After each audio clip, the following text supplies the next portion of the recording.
நீ கேட்டதை கேட்டபடியே கொடுப்பதற்கு இந்த வாராகி தாய் வந்து இருக்கும் போது நீ ஏன் யாருமே இல்லை என்று நினைத்து கொண்டு இருக்கின்றாய்? ராஜ கம்பீரத்தோடு உன் வீட்டில் நான் குடியமர்ந்து விட்டேன். நீண்ட நாட்களாக ஏங்கி தவித்த விஷயமும் நடக்கத்தான் போகிறது. ஜோதி விஷயமாக ஜோதியின் வடிவமாக உன்னை நோக்கி வந்திருக்கும் போது யாரோ ஒருவர் உன்னை அங்கு தெளிவுபடுத்த விடாமல் குழப்பவாதியாக வைத்து கொள்வதற்காக மீண்டும் மீண்டும் உன்னை தேடி வந்திருக்கின்றார்.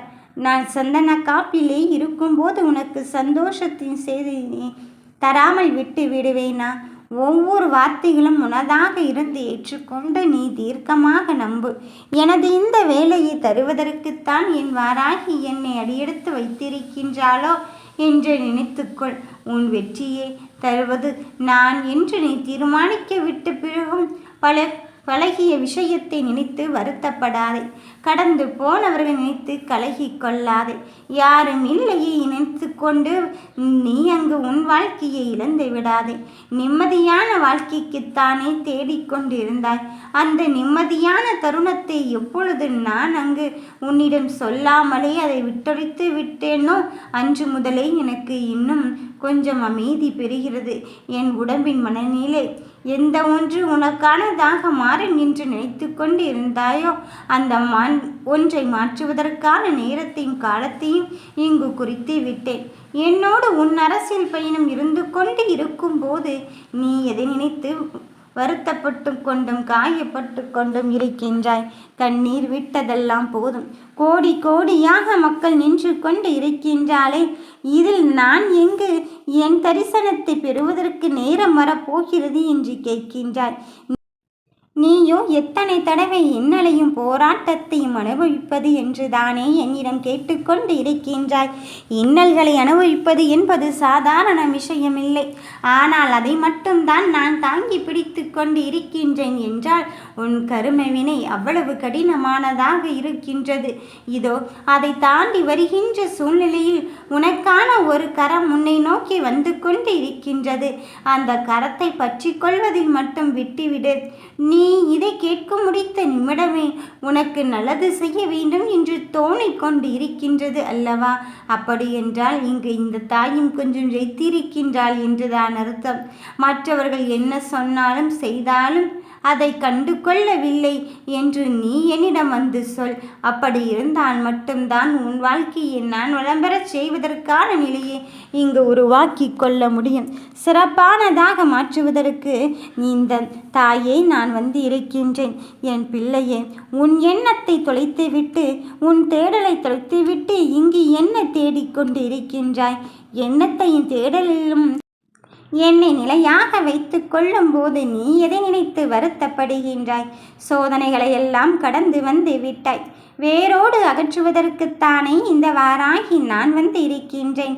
என் பிள்ளையே, நான் உனக்கு சர்வ சாதாரணமாக ஒரு வாக்கை கொடுத்துவிட்டு அப்படியே கடந்து கொண்டு வருகின்றேன் என்று மட்டும் நினைத்து கொள்ளாதே. இது தருவது சாதாரண வாக்கல்ல, என் சத்தியத்தின் உண்மை, உன் எதிர்காலத்தின் உண்மை. அப்படி இருக்கும்போது நீ எதற்காக தங்கமே மனம் அருந்த வேண்டும்? நடப்பதும் நடக்கப் போவதும் இந்த தாய் உனக்கென்று விதிக்கப்பட்டது.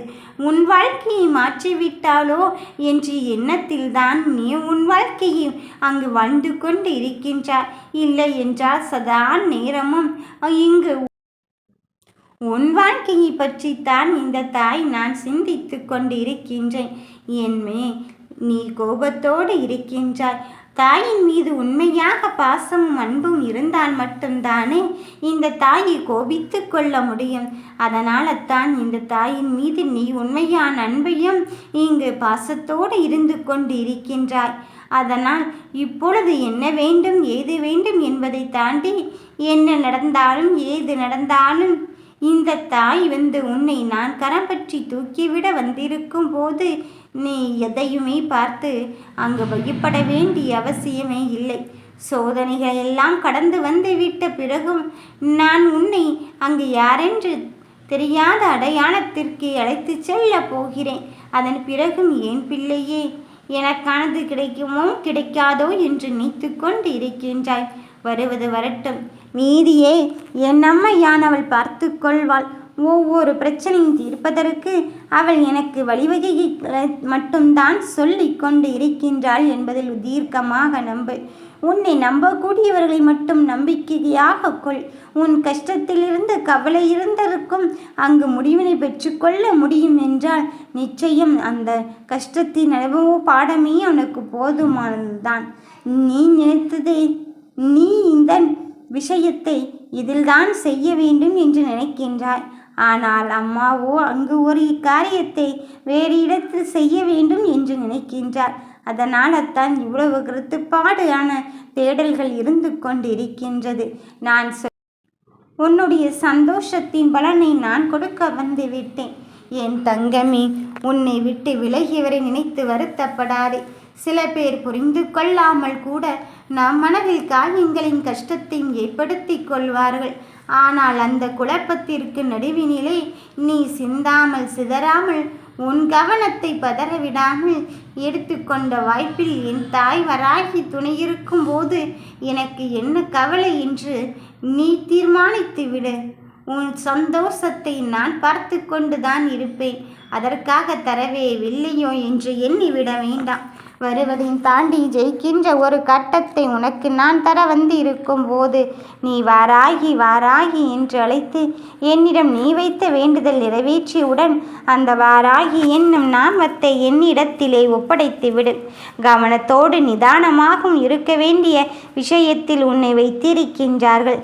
ஆனால் இழக்காத வரை உனக்கு தோல்வியும் ஒரு நல்வழியை படுத்துவதற்குத்தான் வந்திருக்கின்றது என்பதை நீ உணரத்தான் போகிறாய். உன் வேலை வரும்போது தான் உனக்கான விஷயத்தில் ஒரு பிடிப்பும் வந்து கொண்டிருக்கும். அப்படி இருக்கும் போது நீ வெற்றி காண முடியுமோ முடியாதோ என்று நினைக்க வேண்டாம். என் தங்க பிள்ளையே, உன் பிரச்சனைகளுக்கான ஒரு முடிவை நோக்கி நகர்ந்து சென்று கொண்டு இருக்கும்போது எது வேண்டாம் வேண்டாம் என்று நீ முடிவை எடுத்துக்கொள். வருகின்ற வேதனையும் சோதனையும் நான் உனக்கு நிரந்தரமாக்கி விடுவேனோ என்று எண்ணிக்கொள்ள வேண்டாம். நீ இந்த நேரத்தில் இதைத்தான் செய்ய வேண்டும் என்று உன் கட்டளையை விதித்திருக்க போது நீ எதற்காக தங்கமே அழுது கொண்டு இருக்கின்றாய்? நீ என்னிடம் கேட்டது இதுதான் என்று சொல்லிவிட்டாய். அம்மையானவள் தந்தால் அது நமக்கு நல்லதாகத்தான் இருக்க போகிறது என்று நினைத்து கொண்டு இருட்டாய். அதன் பிறகும் இந்த வெற்றியை கொண்டாடுவதற்கு நீ அங்கு தயாராக இரு. இங்கு தோஷங்களையும் பாவத்தையும் புண்ணியத்தையும் நான் உனக்கு அடுக்கடுக்காக தந்து கொண்டு தான் இருக்கின்றேன். இதில் புண்ணியமத்தை மட்டும் எடுத்துக்கொண்டு இதற்காக எனக்கு அங்கு என்ன வேண்டுமானாலும் செய்யுங்களேன் என்று நானே தான் உனக்கு சொல்கிறேன். ஓம் வராகி தாயே போற்றி.